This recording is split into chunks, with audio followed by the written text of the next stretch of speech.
Dan Winkler Knives at Custom Knife Show, California, 2013. And this is Dan Winkler. How you doing, sir? I'm doing fine. I'm Stuart. Stuart. Can't help but notice your knives, and I've seen them in some periodicals here, but I think most folks are probably relatively familiar with your merchandise, you might say, your tools. But just have a couple quick questions for you. When did you get started in knives? I actually started making knives just out of high school in the mid-'70s. I went full-time into knife making as a bladesmith in 1988. Became a master smith in 93 with ABS. We did custom, one-of-a-kind forged pieces from '88 up until about 7 years ago, when at that time I was contacted by some members of some military special operation teams. They wanted some help with some development of some products they needed and didn't have on the market, so we set up a limited production company, which is Winkler Knives 2, which is what we're representing here today. Winkler Knives 2, Roman numeral 2, as indicated on your sign. And these were guys, obviously, that had the semi-private credit cards to be able to buy some of their own gear. Exactly. We've worked with them in development of some knives and axes, as well as we not only provide to the units, we do some DoD contract work and also a lot of individual sales, both to the military personnel, law enforcement, and the general public. Okay, very good. Now, if you have it available here, what was your? Do you have your first design that you did here available? Probably our most popular is what we call our belt knife. That is a very similar design that we developed for some of the naval special warfare teams. It's our most popular piece. It comes in a variety of handle materials and handle configurations as far as the materials and the finish on the handles.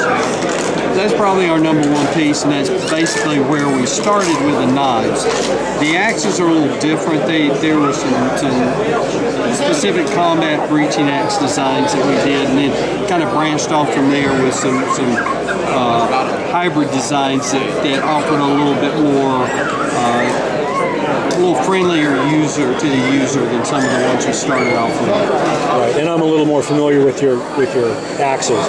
Now this handle material is rather tacky. What are you using? Recycled tires. It's where they take polyester ply tires, grind them up, reform them into cutting mats, and then I use that to cut the handles on them. Makes for a real good secure grip, either wet or dry. Yeah, as I could tell there, obviously it's difficult to put that on camera, the tackiness and the grippiness, but very nice. And this being a full tang. We do a full taper tang. Some of our models have a skeletonized tang rather than taper. Just depends on the knife and what the primary purpose is. Yeah, I like that. That's very nice. And it's recycled, so you're a bit of an ecologist as well. Hey, you gotta go green. There you go, baby. Hey, green shirt, green table, and green all the way. What, if anything, is new for you?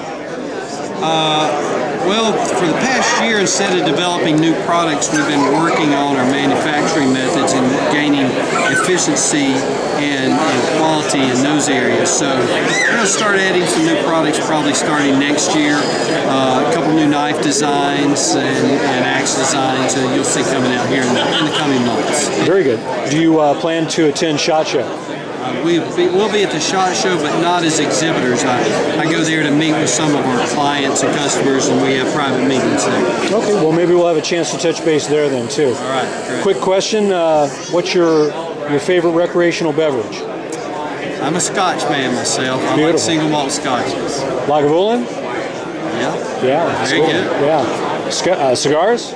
Not into the cigars. Okay, well maybe we'll strike you up on at SHOT Show and see if we can get you interested in those too. A nice Maduro always goes good with a single malt. All right. Beautiful. Well, Dan, it was a pleasure to meet you. All right, thanks. Good luck.